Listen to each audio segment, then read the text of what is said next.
What is up, guys? Welcome back to the Homeboy Brand channel, and in today's video we are going over everything that's happened in like the last week. So since the wild card round, all the coaches being fired, the divisional round, all that stuff. It's been like 9 days since I've uploaded a video. I'm sorry, I've been really busy with work, since I can't do this full time yet. But let's get into the video. If you guys liked the video, obviously drop a like on the video. Let me earn your subscription, and I'll see you guys in the video. Alrighty, so the first game of the week was Buffalo Bills versus Denver Broncos. Broncos win 33-30 in overtime. Now, the biggest story of this game was not only did the Broncos win, but Bo Nix broke his ankle. So unfortunately, he will miss the remainder of their season, including the AFC Championship game. Jarrett Stidham will be the starter. He broke it on one of the last plays. He was trying to center the ball for the kicker. Absolutely tragic situation. But the reason they were even here is just because Josh Allen had an absolute stinker of a game. 283 yards on 25 completed passes for 3 touchdowns. Pretty good. 2 interceptions, not good. Also had 2 fumbles lost, which directly led to Broncos points. Bo Nix had a very good game, even was their leading rusher. But it was all Bills had to come down from 23-10. They went ahead and tied it up at a 50-yard field goal to end regulation. And then Will Lutz goes ahead and wins it in overtime after a Josh Allen interception. So overall, this is a great game to watch. Absolute banger of a game. Unlike the game we'll be talking about later. And really all the rest of the games except for the last one were kind of stinkers. But for the most part, the Bills played good. It was just the turnovers killed them. And after this game, they actually fired head coach Sean McDermott. So they are looking for a new head coach. Sean McDermott, newest coach on the market for all of these teams. We'll go over coaching vacancies as well. But yeah, let's get into the next game. And in the next game, it is Seahawks versus 49ers. Seahawks absolutely pummel the 49ers 41-6.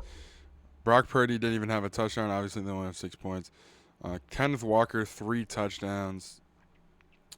Absolutely insane freaking game. Ernest Jones had a forced fumble, but Rashid Shaheed returned the opening kickoff.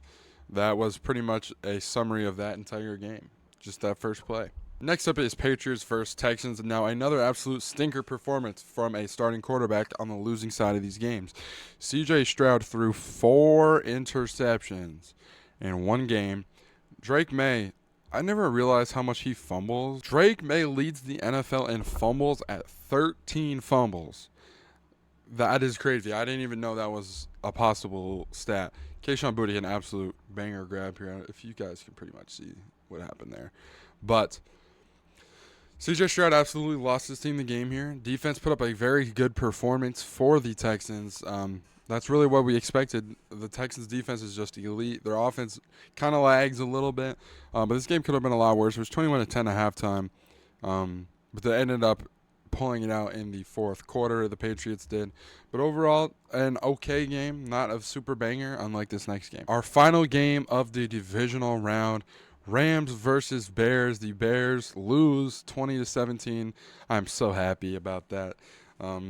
Caleb Williams had 1 insane play. Also had 3 interceptions. A lot of people are coming from this game being like, Caleb Williams, you're such a dog. You're so good. You're this, you're that. This dude threw 3 picks. That's what lost the game. In overtime, Cam Curl dived for a huge OT interception, as you can see right there. Stafford didn't have a touchdown. Kyron Williams had 2.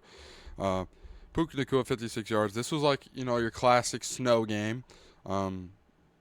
It was just a defensive battle all the way through. It ended up going to overtime. And then, what's his name? Harrison Mevis ended up kicking the game-winning touchdown for the Rams. The Rams will meet Seattle. So it is Rams, Seattle, and then Patriots versus Broncos. This is just a nostalgic Final Four for me. We used to see these teams in the championship games all the time. Now, not so much, but we're back to it. But let's get into all of the head coaching vacancies in 2025, 2026, 2026. So this is just a list ranking all of the jobs. Baltimore Ravens would be number 1 on pretty much everybody's list. They fired John Harbaugh, who ended up going to the Giants. Honestly, a pretty good situation for a good coach. Next up is the Buffalo Bills. Obviously, their roster is not super excellent. They do have Josh Allen. They have James Cook. Their defense is all right, but other than that, the roster is kind of lacking. This is the worst roster Josh Allen has ever had to deal with, and that is why they are number 2. Cleveland Browns at number 3. I don't know if I'd necessarily agree with that, but they fired Kevin Stefanski, who ended up taking the Falcons' job. Next up, the Steelers. Mike Tomlin stepped away. It wasn't really a firing, but rumor is that he's not going to coach next year. He might just take a year off, or he might just retire. But he is not going to be the coach of the Steelers next year. They'll probably need a new quarterback too, so don't expect a ton from the Steelers next year.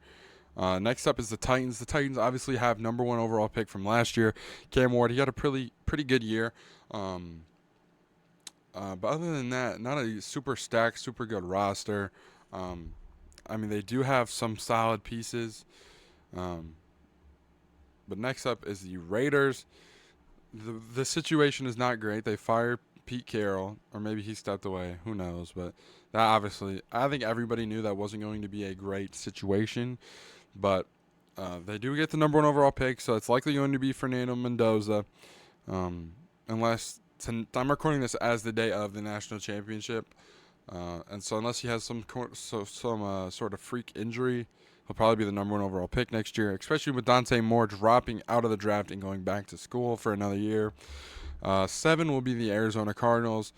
Cardinals are going to need a new QB. It's looking like Kyler Murray isn't going to be their guy moving forward. They fired Jonathan Gannon. Not a ton to say there. And then last is the Miami Dolphins, who fired Mike McDaniel. Mike McDaniel, come to the Lions, please. Please, I'm begging you. Come be the OC. Come be great. Come win a bowl.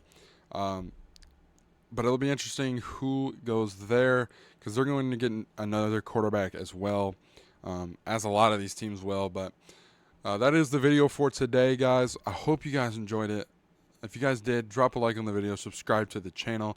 I'm trying to be more consistent. We will be getting in more NBA stuff. I know I say this literally every video, but the NBA stuff will be coming.